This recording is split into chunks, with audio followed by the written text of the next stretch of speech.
សួស្តីអ្នកទាំងអស់គ្នាពេលនេះយើងមកតាមដានរឿង Dragon Ball បន្តទៀតកាលពីវគ្គមុន Piccolo បានទៅវិលុកដល់ក្នុងរាជវាំងហើយក៏បានឡើងមកចាប់ស្ដេចដល់លើយានដូចគ្នា Piccolo ក៏ប្រាប់ស្ដេចថាពីពេលនេះទៅយើងគឺជាស្ដេចគ្រប់គ្រងនៅលើផែនដីមួយនេះហើយឯងត្រូវតែប្រកាសព័ត៌មាននេះឲ្យប្រជាពលរដ្ឋរបស់ឯងឲ្យបានដឹងតែពេលនោះស្ដេចក៏បដិសេធឃើញបែបនេះ Piccolo ក៏បានប្រើប្រាស់ថាមពលរបស់គេដុតបំផ្លាញទីក្រុងឲ្យមួយជំហៀងធំឃើញថា Piccolo មានថាមពលខ្លាំងបែបនេះស្ដេចក៏យល់ព្រមតាមការបញ្ជារបស់គេបើមកមើលគ្នារបស់ Goku វិញ Bulma បានយកសាសសពរបស់ Master Roshi និង Jutsu ដាក់ទៅក្នុងទូកញ្ចក់ពិសេសរបស់នាងដើម្បីការពារកុំឲ្យវារលួយដោយនាងគិតថានឹងប្រើប្រាស់ Dragon Ball ដើម្បីកោះហៅ Shenlong និងប្រាថ្នាឲ្យពួកគេរស់ឡើងវិញតែពួកគេក៏ដឹងព័ត៌មានពីធានថា Shenlong បានស្លាប់បាត់ហើយធ្វើឲ្យពួកគេភ្ញាក់ផ្អើលមែនទែនហើយពួកគេក៏សង្ឃឹមថា Goku នៅរស់ទៅចុះបើមកមើល Goku និង Yajirobe វិញទីបំផុតពួកគេក៏ឡើងមកដល់ចុងប៉មរបស់ Karin ហើយ Karin ក៏សរសើរដល់ Yajirobe ដែលអាចអៀវ Goku ឡើងមកដល់ប៉មរបស់គាត់បាន Karin ក៏និយាយថាមិនបាច់រៀបរាប់ប្រាប់គាត់ទេព្រោះថាគាត់បានដឹងអំពីអ្វីដែលបានកើតឡើងហើយដោយសារតែគាត់មើលវាតាមរយៈក្រឡពិសេសរបស់គាត់ឮបែបនេះ Yajirobe ក៏ស្ទុះទៅបើកមើលហើយក៏ឃើញថា Piccolo កំពុងតែគំរាមកំហែងស្ដេចឲ្យធ្វើជាកូនចៅគេឃើញថាក្រឡនេះអាចមើលឃើញអ្វីដែលកើតឡើងនៅខាងក្រោមបែបនេះ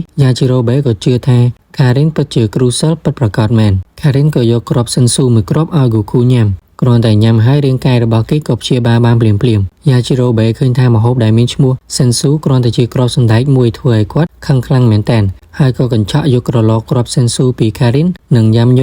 កតែម្ដងញ៉ាំបានបន្តិចពោះរបស់គេក៏ឡើងប៉ោងធ្វើឲ្យគេហល់ខ្លាំងមែនទែន Goku ក៏និយាយថាគ្រាប់សិនស៊ូនេះញ៉ាំតែមួយគ្រាប់គឺស្មើនឹងយើងញ៉ាំឆែត10ថ្ងៃចូលមកសាច់ការវិញ Goku មកនេះគឺគាត់ចង់ឲ្យ Karin វឹកហាត់គាត់បន្ថែមទៀតតែជាក់ស្ដែង Goku បច្ចុប្បន្នហ្នឹងគឺខ្លាំងជាង Karin ទៀតអញ្ចឹង Karin អត់មានអីត្រូវវឹកហាត់ Goku បន្តទៀតទេហើយ Karin ក៏ប្រាប់ពីដំណឹងថា Master Roshi បានស្លាប់ធ្វើឲ្យ Goku នឹងនឹកឃើញទៅដល់គ្រាដែលពួកគេធ្លាប់វឹកហាត់ជាមួយគ្នា Goku ក៏ចង់ទៅសងសឹក Piccolo ដែរមកឥឡូវហ្នឹងតែ Karin ក៏ហាមដោយសារតែទោះបីជា Goku ទៅឥឡូវហ្នឹងក៏អាចយកឈ្នះ Piccolo ដែរមកបានដែរ Karin ក៏ឲ្យ Goku ទៅផឹកទឹក Super Spirit ដែលទឹកនឹងដែរនៅពេលដែលផឹកហើយនឹងទទួលបានថាមពលដូចជាព្រះអញ្ចឹងតែទីតាំងរបស់ទឹកនឹងដែរគឺស្ថិតនៅភាគខាងជើងដ៏សែនឆ្ងាយដែលពោពេញទៅដោយដុំតកកធំនៅទីកន្លែងនឹងដែរនៅពេលដែលយើងកាន់តែដើរនោះយើងនឹងកាន់តែវង្វេងទោះបីជាវាមានគ្រោះថ្នាក់ខ្លាំងតែ Goku ក៏សម្រេចចិត្តថាគេនឹងទៅទីកន្លែងនោះចំណែកឯ Yajirobe វិញដោយសារតែឃ្លានពេកក៏បើកក្រឡមួយដែលគិតថាវាជាការ៉េម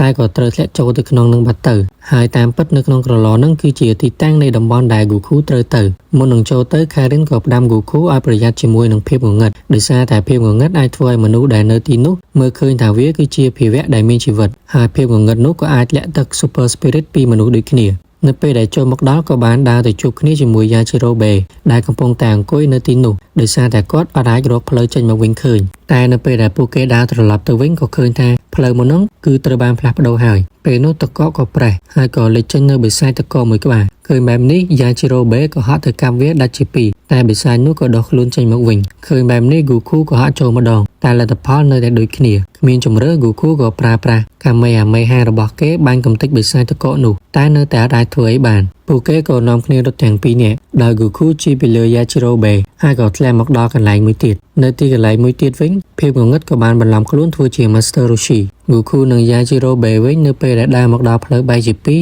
ពួកគេក៏ចែកផ្លូវគ្នាខណៈពេលដែលកំពុងដើរ Goku ក៏ជួបគ្នាជាមួយ Master Roshi តែ Goku អត់ដឹងទេថានេះគឺជា Master Roshi ខ្លាំងខ្លាយពេលនោះ Master Roshi ក៏នាំ Goku ទៅផ្ទះរបស់គាត់ពេលដែលបើកទ្វារចូលទៅក៏ឃើញថាគ្នារបស់គេកំពុងតែនៅជុំគ្នាហើយពួកគេក៏បញ្ចុះបញ្ចូលឲ្យ Goku រស់នៅទីនោះដោយសារតែនៅទីនេះវាមានសុវត្ថិភាពហើយនឹងទទួលបានជីវិតអមតៈទៀតតែ Goku នៅតែសម្រេចចិត្តទៅផឹកទឹក Super Spirit ដើម្បីយកឈ្នះទៅលើ Piccolo ដែរមកនៅពេលដែលដើរមកដល់ខាងក្រៅ Master Roshi ក៏និយាយថាបើឯងចង់ចាក់ចេញនោះឯងនឹងត្រូវយកឈ្នះយើងជាមុនសិនហើយអ្នកទាំងពីរនាក់ក៏បើកការប្រយុទ្ធគ្នា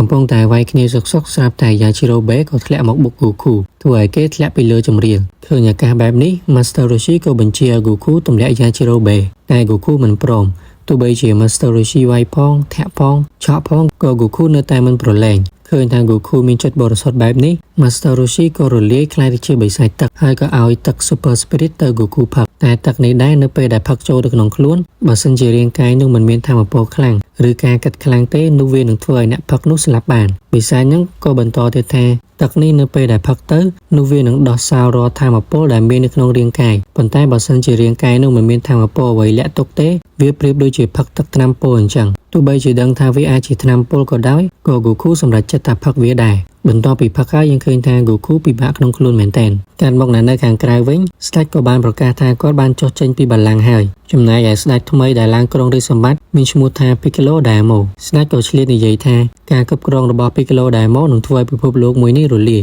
លើបែបនេះ Piccolo ក៏បានចាប់បោះស្ដេចនោះចេញហើយគាត់ជាអ្នកនិយាយម្ដង Piccolo ក៏បានប្រកាសថាពាក្យដែលគាត់ស្អប់ជាងគេគឺយុត្តិធម៌និងសន្តិភាពហើយចាប់ពីពេលនេះទៅគាត់នឹងលុបបំបាត់ពាក្យសន្តិភាពហើយនឹងបង្កើតសង្គ្រាមអំពើហិង្សាចោរកម្មនិងការសម្លាប់បើមក Goku វិញពេលនេះគឺគេទទួលបានធម៌ពលពីទឹកនឹងហើយឬក៏ប្រើដំបងរបស់គេពន្លូតចេញពីទីនោះជាមួយ Yajirobe បើមកទីក្រុងវិញពេលនេះគឺមានភាពអនាធិបតេយ្យមែនទែនបើធានវិញពេលនេះគេបានវឹកហាត់ក្បាច់Mafuba បានសម្រេចហើយដែលពេលនេះគេកំពុងតែធ្វើដំណើរទៅរាជវាំងដើម្បីប្រយុទ្ធគ្នាជាមួយ Piccolo Goku វិញបន្ទាប់ពីទទួលបានធម៌ពលថ្មីហើយពេលនេះគេអាចដឹងអំពីចំហាយធម៌ពលអាក្រក់របស់ Piccolo ហើយ Karen ក៏ហៅ Flying Nimbus ឲ្យ Goku ជិះដើម្បីទៅប្រយុទ្ធគ្នាជាមួយ Piccolo មកមើល Chi-Chi និងប៉ារបស់នាងវិញបន្ទាប់ពីបានឃើញ Piccolo នៅក្នុងទូរទស្សន៍ហើយ Chi-Chi ក៏សូមឲ្យប៉ារបស់ខ្លួនទៅប្រយុទ្ធជាមួយ Piccolo តែគាត់អត់ទៅទេដោយសារតែគាត់មិនមែនជាដៃគូរបស់ Piccolo ឡើយថែមវិញគេបានមកជួប Piccolo បានមុនហើយអ្នកទាំងពីរក៏ប្រឈមមុខដាក់គ្នា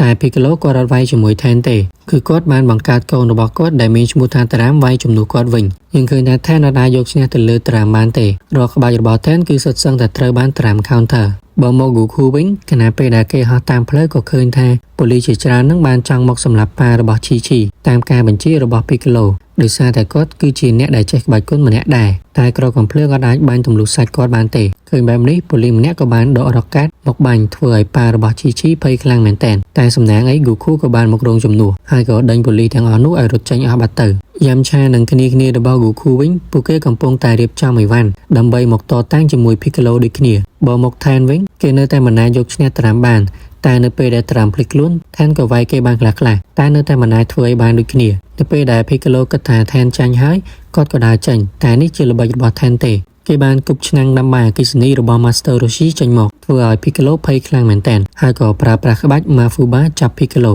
តែសយឯពេលនោះត្រាំក៏បានហត់ចូលមករងជំនួសPiccolo ភ្ញាក់ផ្អើលខ្លាំងមែនទែនបន្ទាប់ពីឃើញថា Goku ខ្លាំងជាងមុនហើយអ្នកទាំងពីរក៏បានចាប់ផ្ដើមវាយគ្នា Piccolo មើលចិត្តមែនទែននៅពេលដែលអាចធ្វើឲ្យ Goku បាន Goku ក៏ប្រឡែងចូលទៅដាក់គេមួយដៃចំកណ្ដាលមុខធ្វើឲ្យប៉ើងឆ្ងាយមែនទែនអ្នកទាំងពីរក៏បន្តប្រយុទ្ធគ្នាទៀតតែមើលទៅ Goku ហាក់បីដូចជាមានប្រៀប Piccolo ក៏និយាយថាគាត់អត់ចង់ប្រើប្រាស់ធម៌ពលគាត់ពេញលេញទេដោយសារតែវាធ្វើឲ្យអាយុគាត់ខ្លីជាងមុនតែដោយសារតែគ្មានជំរើសគាត់ក៏ប្រើប្រាស់វាដើម្បីយកឈ្នះទៅលើ Goku Piccolo ក៏ធ្វើការទះដៃគេមកខាងធ្វើឲ្យមានខ្យល់បក់ខ្លាំងមែនទែនហើយការប្រយុទ្ធគ្នាលើកទី2ក៏បានចាប់ផ្ដើមតែលើកនេះ Goku ក៏ត្រូវមួយដៃរបស់ Piccolo ពីក្រោយខ្នងធ្វើឲ្យគេធ្លុះចូលទៅក្នុងដីបាត់ទៅខណៈពេលដែលគិតថាខ្លួនឯងឈ្នះហើយ Goku ក៏ហត់ចេញមកវិញនិងប្រើប្រាស់ Kamehameha របស់គេបាញ់ទៅលើ Piccolo តែលើកនេះ Piccolo អាចគ្រងបានទេដោយសារតែ Goku អាចបញ្ជាឲ្យ Kamehameha របស់គេហោះទៅពីក្រោយ Piccolo បានប៉ុន្តែ Kamehameha នេះគ្រាន់តែជាការព្រមានរបស់ Goku តែប៉ុណ្ណោះអ្នកទាំងពីរក៏បន្តប្រយុទ្ធគ្នាទៀតតែសារនេះមើលទៅហាក់បីដូចជាស្មើដៃគ្នាសារព័ត៌មានក៏បានផ្សព្វផ្សាយទូទាំងប្រទេសអំពីអ្នកប្រយុទ្ធវ័យក្មេងរបស់យើងធ្វើឲ្យគ្នារបស់ Goku ជឿជាក់ថាក្មេងដែលប្រយុទ្ធជាមួយ Piccolo នេះប្រកាសណាស់ថាគឺជា Goku ត្រឡប់មកការប្រយុទ្ធគ្នាវិញ Piccolo ក៏បាញ់ laser របស់គេត្រូវជើងម្ខាងរបស់ Goku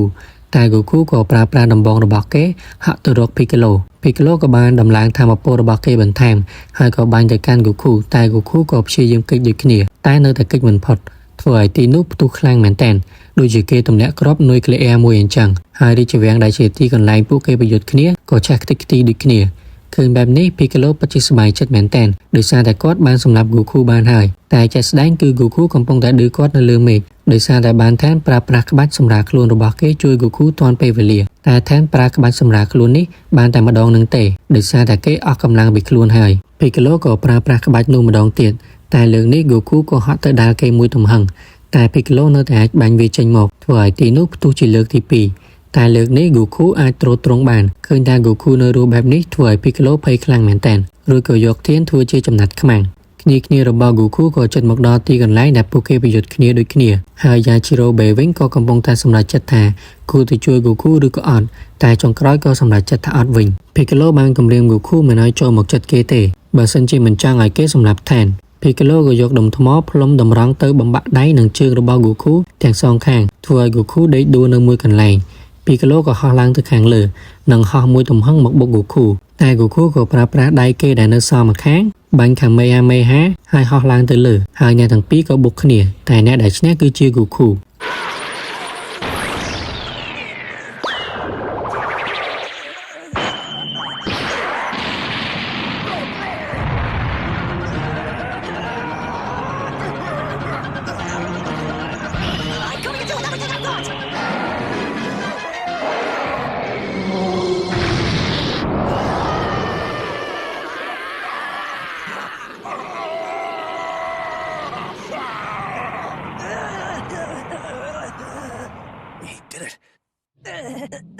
I won! I did it! Master Roshi! Krillin, I won your revenge! ឃើញថាខ្លួនឯងចិត្តស្លាប់បែបនេះ Piccolo ក៏បានខ្ជាក់ពងរបស់គេមួយគ្រាប់ហើយក៏បញ្ជាឲ្យពងនោះសងសឹកគេនៅថ្ងៃណាមួយរួចគេក៏ផ្ទុះខ្លួនស្លាប់បាត់ទៅ Goku ក៏ធ្លាក់ចុះមកវិញមួយទំហឹងតែសំណាងឯពេលនោះ Yajiro Be មើលឃើញពីចម្ងាយក៏ហៅមកជួយគេទាន់ពេលវេលាមុននឹងលាគ្នាថានក៏បានប្រាប់ Goku ថាគេនឹងខំវឹកហាត់រហូតខ្លាំងជាង Goku ដោយសារតែគេមិនអាចទ្រាំបានទេនៅពេលដែលឃើញថា Goku ខ្លាំងជាងខ្លួនបែបនេះបន្ទាប់ពីនិយាយគ្នាចប់ហើយ Yajiro Be ក៏ដឹក Goku យកទៅព្យាបាលបាត់ទៅសំណួរនៅចុងវែងនេះគេបានចោទសួរថា Shenlong ស្លាប់បែបនេះតើពួកគេអាចមានវិធីណាមួយដើម្បីឲ្យ Master Roshi, Krillin ក៏ដូចជាអ្នកផ្សេងទៀតរស់ឡើងវិញបានដែរឬទេហើយវែងនេះក៏ចប់ត្រឹមហ្នឹងបើសិនជាអ្នកទាំងអស់គ្នាចង់តាមដាននៅវគ្គបន្ទាប់កុំភ្លេចជួយចុច like និង subscribe ម្នាក់មួយផងហើយបើសិនមានគ្នាយើងណាចង់ឧបត្ថម្ភមកកាន់ admin នេះគឺជា QR របស់ admin ដើម្បីជាកម្លាំងចិត្តនៅក្នុងការធ្វើវីដេអូជារៀងរាល់ថ្ងៃជួបគ្នានៅវីដេអូក្រោយ